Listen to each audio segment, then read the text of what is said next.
ঢাকার ব্যস্ত নগর জীবনের মাঝেও এক টুকরো প্রশান্তির ঠিকানা জিয়া উদ্যান। সবুজে ঘেরা এই স্থানটি প্রতিদিনই টানে প্রকৃতপ্রেমী আর নগরবাসীদের। বর্তমানে যেটিকে আমরা জিয়া উদ্যান নামে চিনি, সেটির পূর্বে নাম ছিল চন্দ্রিমা উদ্যান।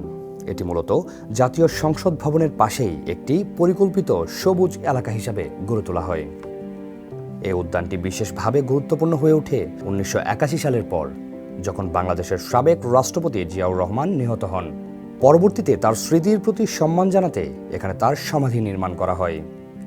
1990-এর দশকে এখানে একটি নান্দনিক স্থাপত্যশৈলীর সমাধি কমপ্লেক্স তৈরি করা হয়, যা এখন জিয়ার মাজার নামে পরিচিত।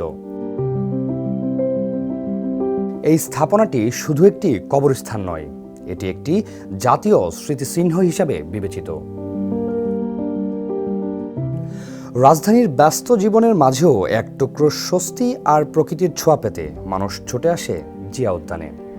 প্রবেশ করলেই চোখে পড়ে বিশাল সবুজ প্রাঙ্গণ আর সারি সারি গাছপালা, যা শহরের কোলাহল থেকে এনে দেয় প্রশান্তি।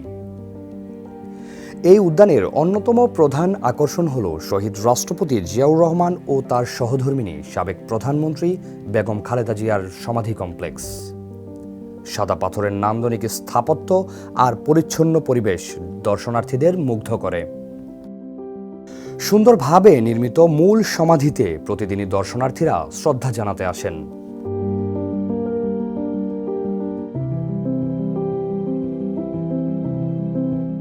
উদ্যান জুড়ে ছড়িয়ে থাকা কৃষ্ণচূড়া গাছগুলো এখন লাল ফুলে ভরে উঠেছে। দূর থেকে দেখলে মনে হয় যেন আগুনের রঙের এক সমুদ্র।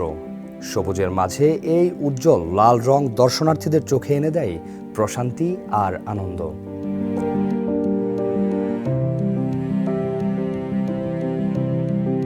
প্রকৃতপ্রেমীদের জন্য এটি যেন এক স্বর্গের মতো জায়গা।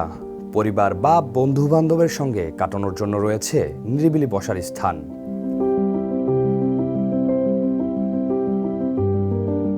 জিয়া উদ্যান শুধু একটি পার্ক নয়, এটি ইতিহাস, প্রকৃতি আর শান্তির এক অনন্য সমন্বয়, যেখানে প্রতিদিনই মানুষ খুঁজে পায় কিছুটা স্বস্তি, কিছুটা নীরবতা।